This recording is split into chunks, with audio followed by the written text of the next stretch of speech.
I'm Kристофър Rotko. I'm the son of Mark Rotko and also the co-curator of the Rothko retrospective at the Fondation Louis Vüitton.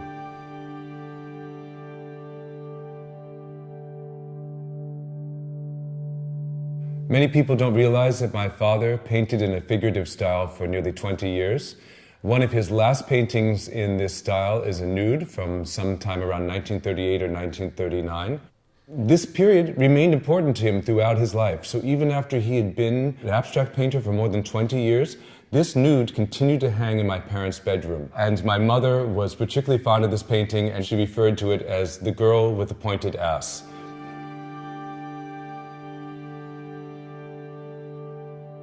Slow Swirl at the Edge of the Sea. It comes from the Museum of Modern Art in New York. They never lend this painting, so we're extremely fortunate to have it.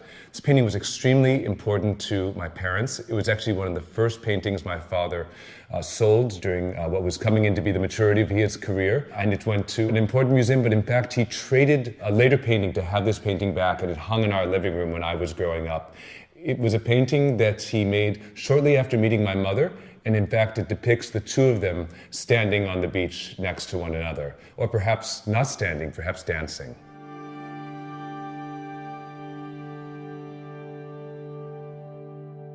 Number 18, 1951, comes from the Munson Art Gallery in Utica, New York. It's a painting that has not been to Europe before, as far as I know, and this was an opportunity to take this really wonderful early expression of my father's classic style, his color field style, bring it to a new set of eyes.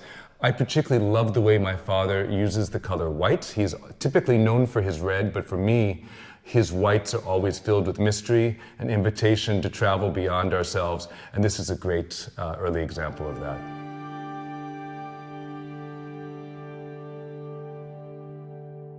Number 1 of 1962 comes from the Art Gallery of Ontario in Toronto, Canada. I'm very happy to have this painting for this exhibition. It is rarely, if ever, been seen in Europe, and it is one of my favorite Rothko paintings from any period of his career. This painting, I think, is unique in the amount of movement you see in the painting. Some of the color fields come out towards us, others of them seem to recede back into the canvas, and the white band, which is not that large, just radiates with light in an otherwise darker painting. It's a mysterious area that invites us to travel well beyond the confines of this canvas, hopefully someplace that speaks to us very directly.